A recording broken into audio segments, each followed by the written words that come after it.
2012 में भी सिलेंडर 1200 रुपये का था।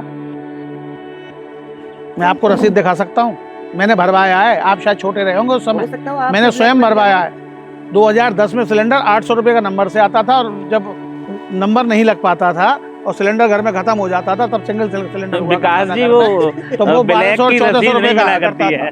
2014 तक तो 14 से पहले मैंने तो 400 का, 395 का, 355 का सिलेंडर नहीं। आप बिल्कुल गलत।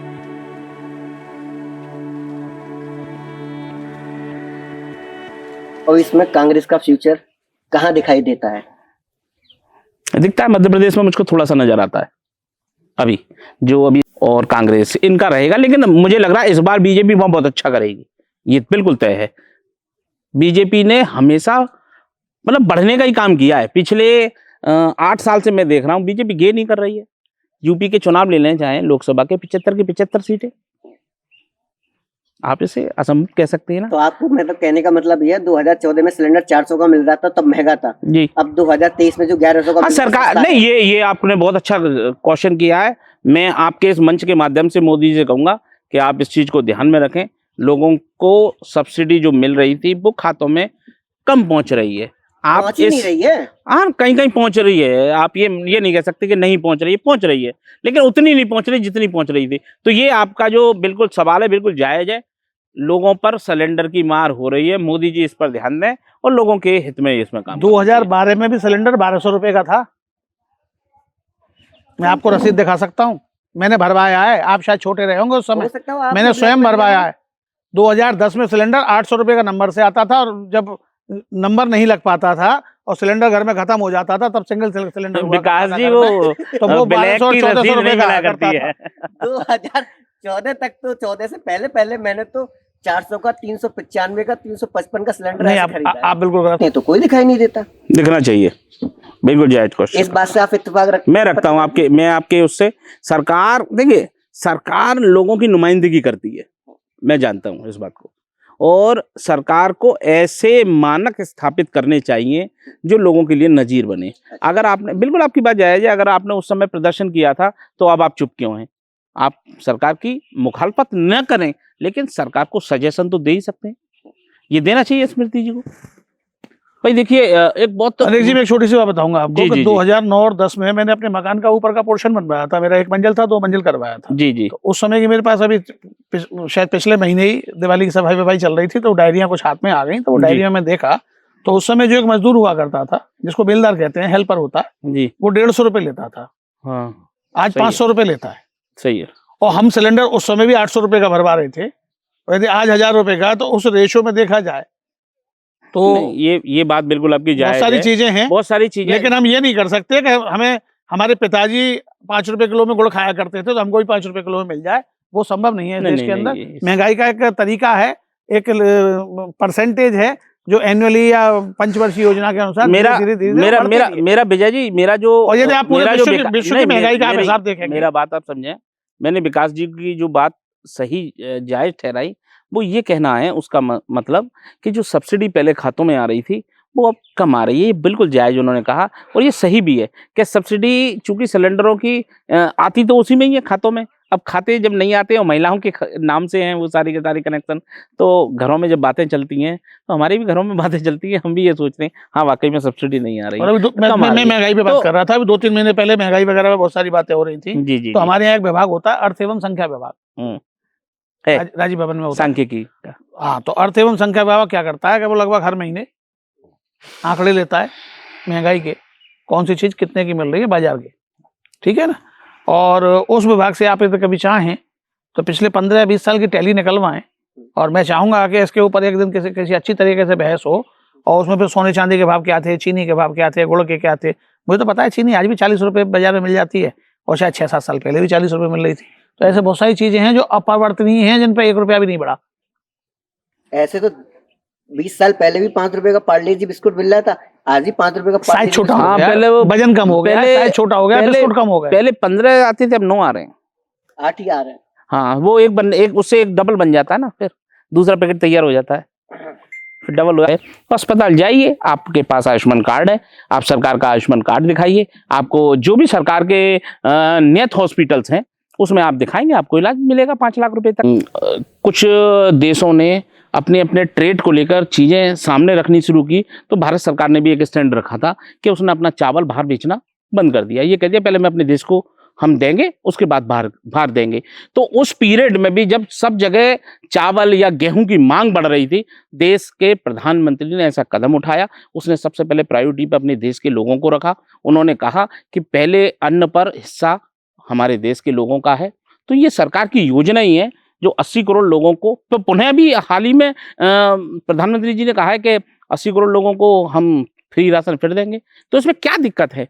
आप मुझे बताइए, जब 80 करोड़ लोगों को राशन दिया जा रहा है जी, वो पहले नहीं दिया जा रहा था तो लोग भूखे मर रहे थे। नहीं, डबल नहीं मिल रहा था ना, पहले फ्री में नहीं मिल रहा था, इसमें फ्री में मिल रहा था। देखिए मरने वाली आप ना बात करें, ये जनता का देश है, या मरने के लिए नहीं है। मोदी जी तो बचाने का काम कर रहे हैं, आप मारने वाली बातें कर रहे हैं। मारने का काम नहीं, आपने भी कहा ना पहले मर रहा था देश, भूखा मर रहा था। हाँ, नहीं कह रहा हूँ, मर नहीं रहा था। हाँ, भूखा था। देखिए एक सेकंड में विजय जी, बस मैं आपकी बात को थोड़ा सा आप रुकिए जरा। ये राशन किन लोगों को मिलता है, पहले तो आप मुझको ये बताइए। राशन गरीब लोगों को मिलता है, छोटे तबके को, जो निम्नतम आय वर्ग के हैं, ठीक है, जो गरीबी की रेखा से नीचे है। ना दोनों को मिलता है। जो गरीबी रेखा में आते हैं और जो गरीबी की रेखा से नीचे आते हैं, जिनका येलो राशन कार्ड है उनको भी मिलता है, और जिनका पिंक है उनको भी मिलता है। सरकार का काम राशन बांटना उन्हीं लोगों के लिए है जो इसके लिए जरूरी पाए जाते हैं। सरकार को महसूस है कि अभी हमारे देश के लोगों को राशन की जरूरत है, तो वो दे रही है। 2020 में कोरोना काल में जब लोगों की नौकरियां छूट गई, लोग घर पे बैठ गए, तब राशन की जरूरत नहीं थी, है? उसका पीरियड आप क्या समझ रहे हैं कि वो जो समस्या खड़ी हुई उस समय, जब 3-3 महीने 4-4 महीने का लॉकडाउन लगा रहा, उसका खामियाजा यही है कि 3-4 महीने आपने सरकार ने राशन दिया और उससे चीजें सुलझ गई? नहीं साहब, सबसे बड़ी बात आप ये जान लीजिए कि वो जो 3-4 महीने आदमी अपने घर में कैद रहा, उसका असर 4 साल तक रहा है लोगों पर। समझ रहे हैं आप? जो इकोनॉमिक कंडीशन उन्होंने उस समय झेली, और वो उसको रिकवर करने में सरकार उसी का ही फायदा कर रही है लोगों को, है? आप उससे कैसे डिनाई करेंगे? राशन देना, देखिए आदमी खाएगा भी पिएगा भी, दोनों चीजें करेगा, और खाने की व्यवस्था सरकार करके दे रही है ना, तो आप उसको अच्छे रूप में देखें। इसमें एक छोटी सी चीज और जोड़ देता हूं मैं, जो भाई ने कहा बिल्कुल सही कहा।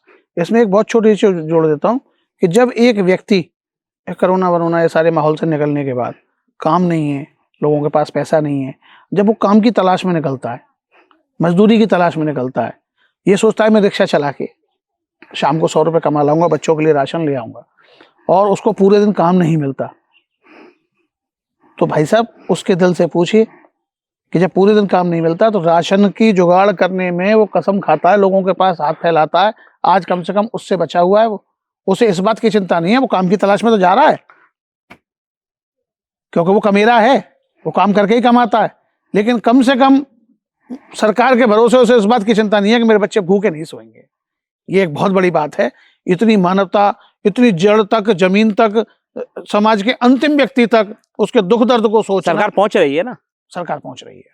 क्या सरकार ने राशन देकर लोगों को मोहताज बना दिया है?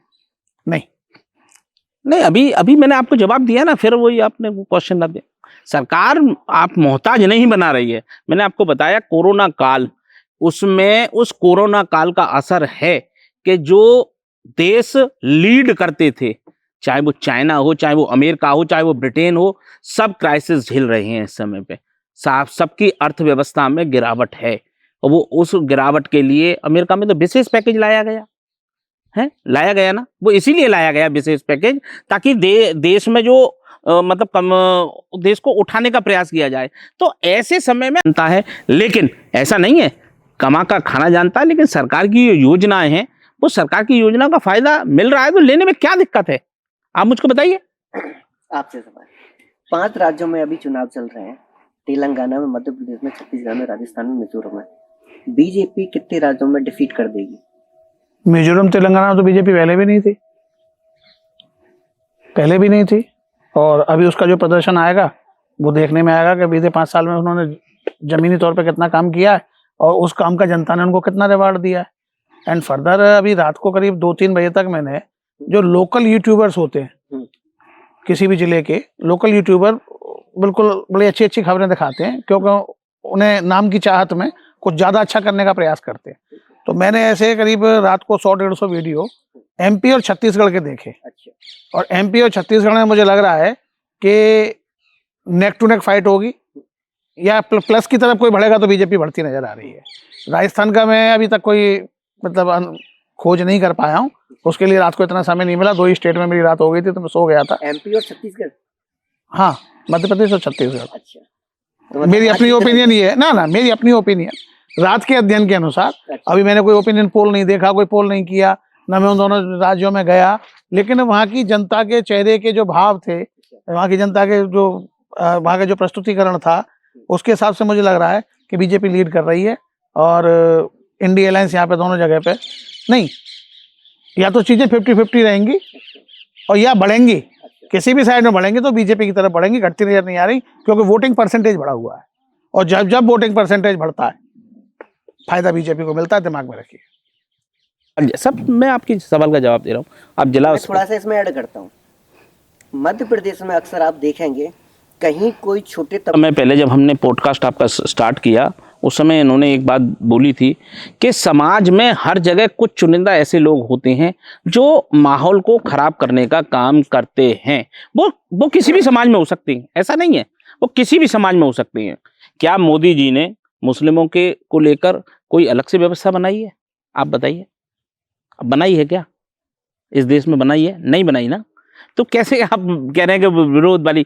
उनका तो सीधा सा ऐसा है, सर्वजन हिताय और सर्वजन सुखाय, सबके हितों की बात होगी और सबके सुखों की बात होगी। मुस्लिम भी हमारा भाई है और हिंदू भी हमारा भाई है, सब हमारे भाई हैं। और मोदी जी मैंने भाई मुझे लंबा समय हो गया करते हुए, मैंने कभी ये विरोध वाली बात नहीं देखी। हाँ, विरोध आप करिए उसका, नेता का, चाहे मोदी जी का करिए, चाहे आप राहुल गांधी का करिए, लेकिन उन मुद्दों पे करिए जिनकी जरूरत है। इस मुद्दे की कोई जरूरत नहीं है ना। मोदी जी देश के प्रधानमंत्री हैं और मुस्लिम समाज भी हमारा देश का अभिन्न अंग है, और उसके लिए मैं नहीं समझता कि उन्होंने कोई उनके खिलाफत की कोई बात की है। तो 2014 के बाद में सांप्रदायिकता क्यों बढ़ी है? इसी बात कहाँ बढ़ी है? पहले 2014 के बाद कहाँ बढ़ी है?